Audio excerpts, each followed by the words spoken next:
Chicago. And he, in the gym, they have Muhammad Ali's boxing ring, his personal boxing ring. And Muhammad Ali lives in Bering Springs, which is not far from Dwajek. And my brother is a house painter, and he's friends with Muhammad Ali. And so Andrea told us this, and I thought, yeah, sure, Muhammad Ali's house painter is going to connect us to Muhammad Ali. And so I called up Larry Sarink, and we said, well, we're going through Dwajek on our way to Chicago, and I hear you have a boxing gym, and I'd like to stop and photograph it. It was a police athletic league boxing gym. He said, sure, come on over. So we went there, and then I photographed the ring, and is Zemi around? Oh, is there a way to see anything? Or that just went to sleep? Okay, pretty. Oh, okay. Oh, there we go. And if we turn the lights down just a little bit, thanks. So anyway, because I just happen to think we might talk about this. And so, and they said, well, do you want to go to Ollie's house? And I said, really?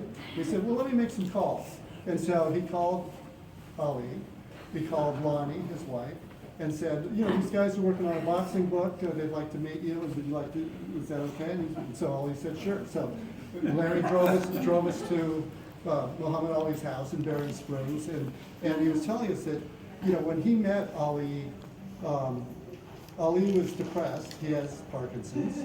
He'd also lost his last fights, and that's who a fighter is, and when they lose, that's devastating. And he said, Ali really was going through a tough time, and he didn't think anybody really cared. And he knew that people wanted his autograph to sell on eBay. And then it wasn't until he was asked to light the torch at the Olympics did he think that people really cared, that he'd gone through a rough time. And so, we just went in kind of knowing that. And so we went into Ali's office at his house, and then he came in, and he has Parkinson's. He moves slow and he doesn't talk much. And he sat down, and Larry started telling him about the project, and then I started telling him about the project. And I had this little 5x7 spiral bound book that I would show at boxing gyms when I'd show up, because they didn't know who I was. And so I just wanted to know that I'm serious and I take decent pictures. And so Ali was looking at those, and he was flipping through them. And then I said, wait a minute, I'm not sure if you're seeing something here. And so I turned back a few pages, and I pointed to one of the photographs of boxing, a gym, and in the far corner of the boxing gym, there was a poster with Muhammad Ali. And then I turned again, there was another poster, and another one, there was a TV set playing one of Ali's fights. And I said, I don't know if you know this, but you inhabit every boxing gym in America. He started crying. Wow. We all lost it. I'm a mess.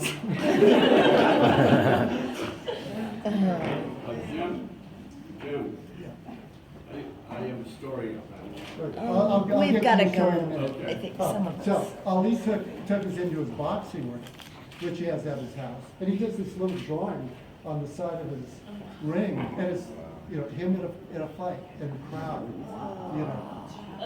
and then he really likes Cindy, and he looked at her and he said, "Leave him." And Cindy said, "You're the only guy I'd leave him for." And then it was time for the fight. So how many people can say they sparred with Muhammad Ali?